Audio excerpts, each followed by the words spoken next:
Garrett Bush's latest remarks about the Cleveland Browns struck a nerve, not because they were harsh, but because they were true.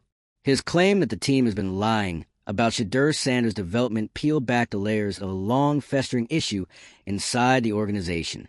What was once framed as patience now looks like paralysis. Insiders describe a team at odds with itself.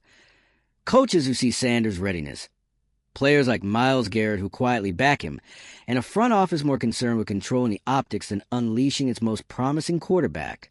Cleveland's obsession with image has become its own undoing, exposing a deep insecurity within the franchise's culture.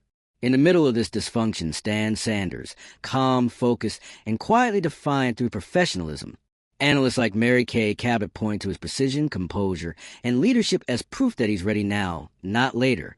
Yet the Browns' hesitation reveals more about fear than football. Each week he's sidelined. Their excuses lose credibility while his case grows stronger. The organization may keep trying to dictate the story, but the truth is slipping through every press conference and leaked report. If you're into the real story and all the messy twists they don't show on highlight reels, go ahead and subscribe. And if you're sticking around to see how this Browns QB chaos plays out, you should definitely be subscribed. Sanders' rise is no longer a question of if. It's a question of when. And when that moment comes, Cleveland won't just be forced to start him. They'll be forced to confront everything they've been running from. The NFL world has officially had enough. The Cleveland Browns are under fire, and this time it's not because of a losing streak or a botched trade. It's because insiders, experts, and even players are calling out the franchise for something far more serious. Lying about Shedeur Sanders. This isn't speculation. This isn't fan outrage. This is respected media voices, like Garrett Bush, accusing the Browns of manipulating the narrative around Sanders' development, of strategically controlling the story to make it seem like he's not ready, when in reality he absolutely is. And that disconnect? It's becoming impossible to hide. Let's be clear. Shedeur Sanders has done everything right.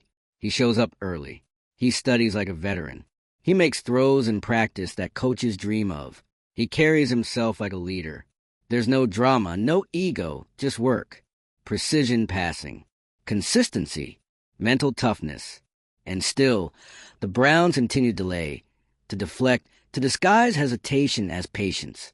But patience isn't what's happening here. What's happening is fear. Fear of disrupting the team's fragile image. Fear of admitting past mistakes. Fear of allowing a young star to rise on his own timeline instead of the organization's. Because once you do that, once you admit the new guy might be better than the guy you've been backing, it's no longer about development. It's about accountability. And that's what this front office is avoiding at all costs. The Browns have become more concerned with maintaining the illusion of control than with actually developing talent. That's why the phrase, "we're waiting for the right moment," keeps getting recycled in every press conference. It's vague, it's unaccountable, and it gives them a built-in excuse to keep Sanders on the bench. But that excuse is wearing thin, and the people around the team know it. Players like Myles Garrett have publicly backed Sanders. They've praised his work ethic, his presence, his poise. That doesn't happen unless a player is clearly outperforming expectations behind the scenes. When veterans speak up, especially in support of a rookie, it's not by accident. It's because the performance is speaking for itself. And yet, nothing. The Browns are holding the line, refusing to budge, refusing to admit that what they got sitting on the bench is, by all available metrics, ready to play, and potentially ready to lead. So what's the holdup? According to insiders, it's not about football. It's about fear of change. The current leadership structure is so entrenched in its ways that it can't handle disruption, even when that disruption could elevate the team. Sanders represents a shift, a new era, a challenge to the existing hierarchy. And that scares people. Because when Shedeur succeeds, and everyone is starting to agree it's a when, not an if, he'll expose all the delayed tactics for what they were: political decisions, self-protection, strategic obstruction, not football judgment. That's why this situation is spiraling. The Browns aren't just risking games by keeping him off the field. They're risking the entire trust structure of the team. The coaching staff and the front office reportedly don't even agree on what to do with him. And in a sport built on trust and unity, that kind of internal split is toxic. You can't ask players to give you everything they've got, to buy into your process, to sacrifice week after week, if you're not making decisions based on merit. If the most talented guy isn't playing because it makes the wrong people uncomfortable, that's when teams start falling apart. It's already started. The locker room sees it. The media sees it. The fans definitely see it. And the only people pretending everything is fine are the ones sitting in meetings, trying to hold their story together while the foundation crumbles underneath them. And meanwhile, Shedeur Sanders just keeps showing up. Quiet, composed, focused. That's what makes this so maddening. He's doing everything you want from a franchise quarterback. He's not forcing the issue. He's not calling out the coaching staff. He's just staying ready. And that professionalism, that is what's making the Browns look worse with each passing day. Because he's showing leadership without even being given the position. He's earning respect without the title. And eventually, the pressure to put him on the field will be too overwhelming to ignore. The Browns are running out of time. They can't keep spinning this narrative much longer. The contradictions between what they're saying and what's clearly happening behind the scenes are too obvious now. They've tried to control the message. They've tried to keep things quiet. But the louder Sanders' talent gets, the harder it becomes to keep burying it. And the longer they wait, the more brutal the fallout will be. When Sanders does get the call, and again, that moment is inevitable, every week he was held back will be scrutinized. Every loss, every failed drive, every public statement that contradicted reality will be dragged back into the light. Because make no mistake, once the truth breaks open, there's no walking it back. That's the gamble the Browns are playing with right now. And they're already losing. They've created a mess of contradictions. Public messaging versus private reality. Talent evaluation versus political convenience. Veteran player support versus executive hesitation. And holding it together with vague sound bites and development, talk is no longer working.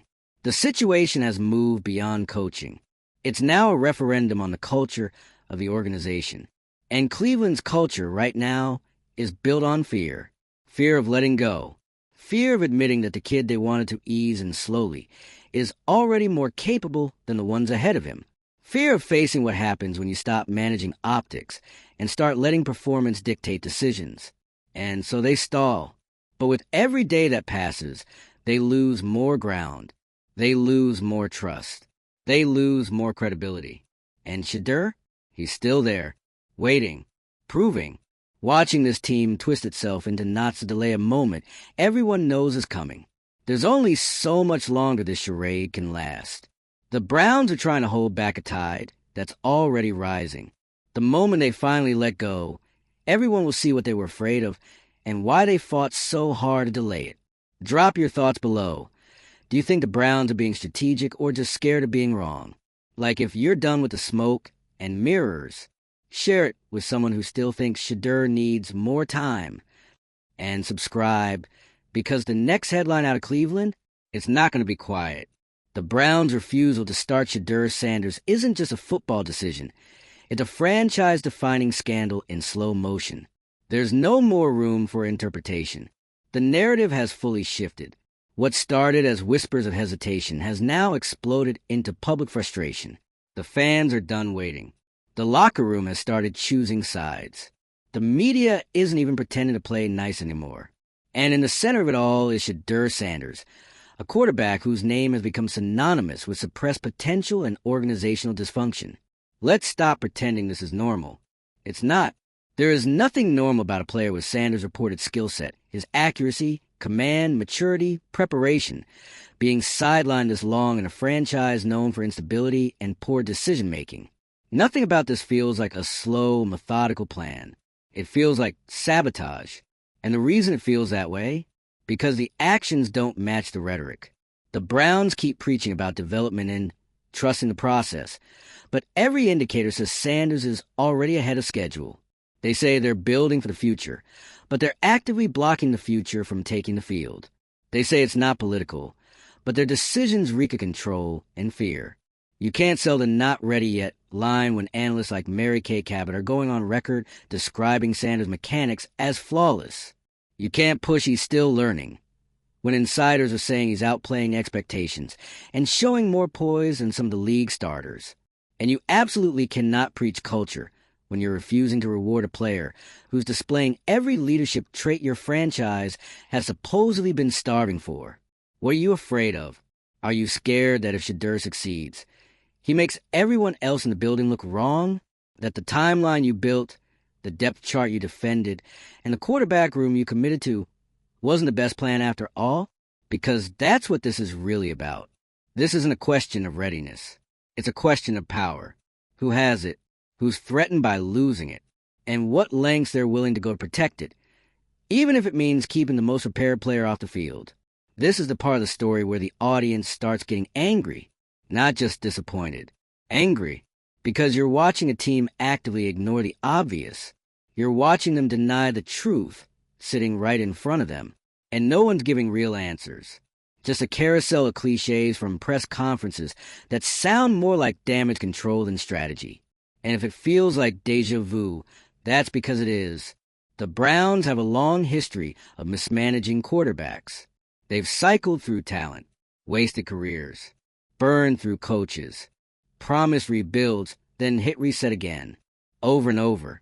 But this time it's different, because this time they actually have the guy, and they still don't know what to do with him. Sanders isn't some gamble. He's not some hope and pray rookie you throw in mid-season because you're desperate. He's polished, calm, respected. He's put in the work, and everyone around him knows it. That's why you're hearing these public endorsements. That's why Garrett Bush didn't hold back when calling out the front office. Because the situation isn't just unjust. It's deliberate. It's the organizational equivalent of hiding the keys to the Ferrari in the drawer because you're too afraid to admit the Honda's out of gas.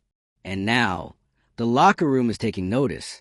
There's a visible rift forming between the coaching staff and the decision-makers above them. Some coaches want him to start. Some are still towing the timing line. But the front office?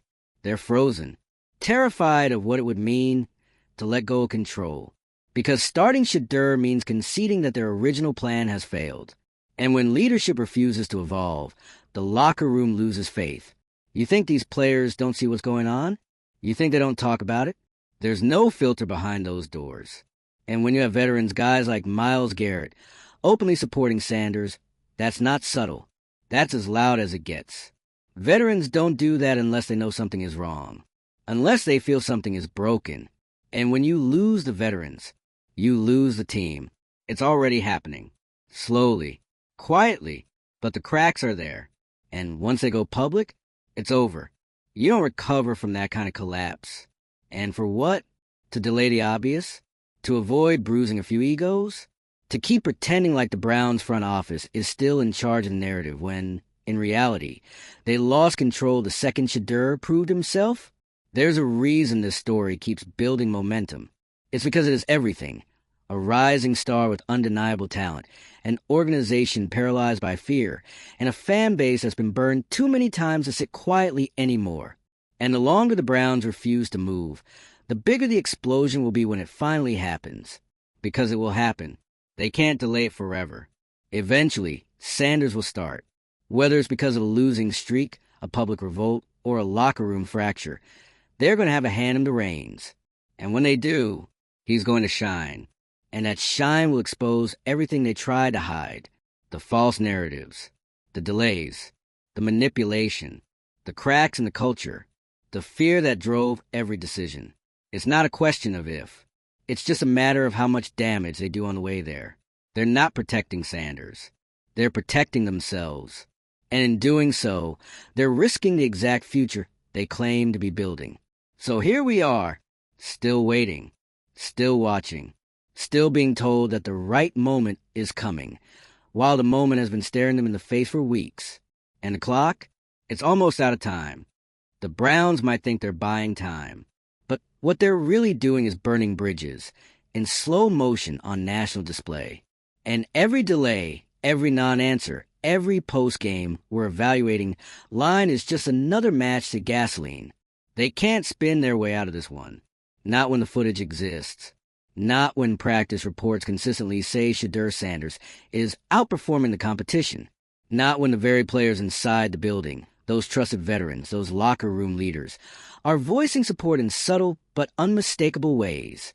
Not when respected insiders are tearing the organization's messaging to shreds on air. There's no hiding behind development anymore. That narrative has been stripped down to the rusted-out frame of what it always was: a cover, a delay tactic, a strategy to protect people in the building who care more about control than about competition. Because if this were about football, he'd be starting, point blank. Shedeur Sanders isn't just another rookie trying to get reps. He's already showing franchise quarterback behavior: quiet leadership, sharp decision-making, flawless mechanics by multiple reports, no drama, no ego, just consistent execution and relentless work. That doesn't sound like someone you need to develop.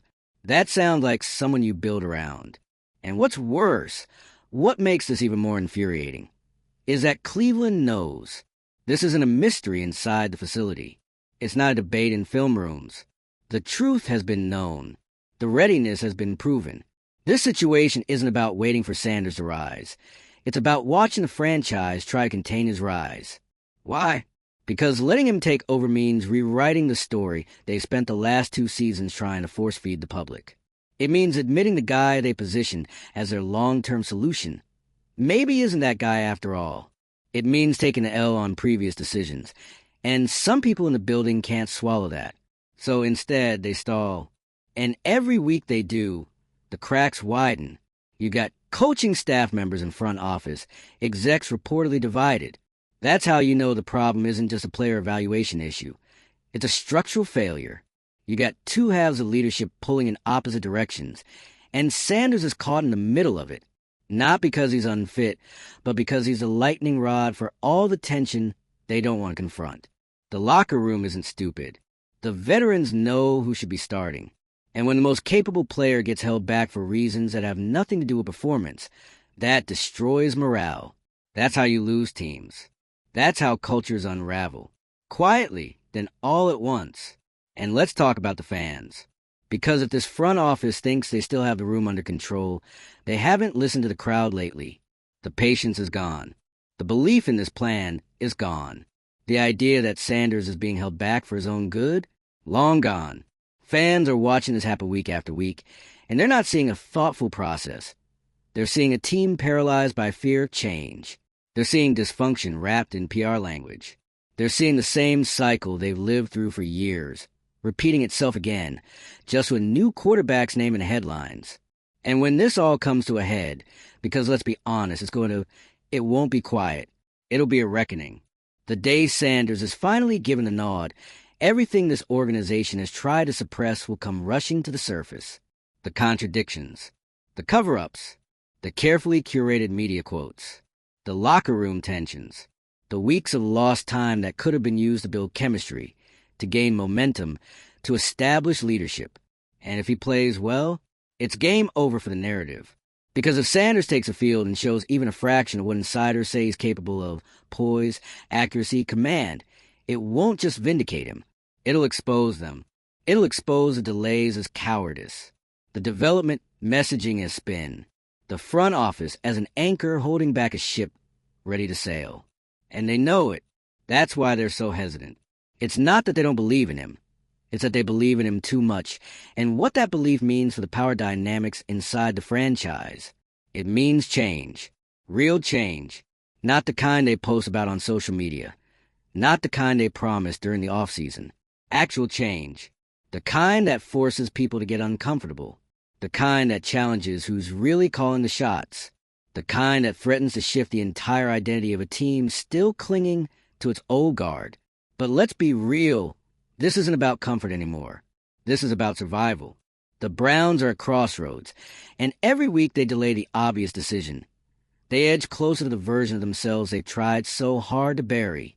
The version that wastes talent, that stalls momentum, that lets internal politics override football sense. The version that tells its fans to trust the process, while proving with every move that the process is built on insecurity and fear. And Shedeur? He's just waiting. Watching. He hasn't lashed out. He hasn't made demands. He hasn't undercut anyone. He's stayed professional, composed, and committed. The kind of guy you want leading your team. The kind of player you want in your locker room. The kind of presence that makes everyone around him better. Even if he's being treated like a problem instead of solution. That's the part that really hurts. Because Sanders isn't just a quarterback ready for his shot. He's the kind of quarterback who could help stabilize a franchise like Cleveland. He's the kind of player you lean on when things get chaotic. But instead, the Browns are treating his readiness like a threat. Like something that has to be controlled, managed, minimized. They're not just mishandling a player. They're fumbling their own future. And the damage, if they don't course correct soon, could be irreversible. This isn't just about starting a quarterback. This is about whether or not the Browns are capable of recognizing real leadership when it walks through the door, whether they're willing to put the team ahead of their own egos, whether they can finally do what winning organizations do, trust the right people at the right time and let go of the rest. That's the only path forward, because if they don't, they're going to lose more than a few games. They're going to lose the respect of the players, the support of the fans, the belief that things are ever going to change. And once that belief is gone, you can't get it back. Let me know what you think. Has Cleveland completely lost its grip? Or is there still a chance they make the right move before it's too late? Drop your thoughts in the comments. Like this, if you're tired of watching this team repeat the same mistakes. Share it with someone who still believes he's not ready. And hit subscribe. Because if history is any indicator, the Browns' next move might finally be the one that breaks a cycle or seals it.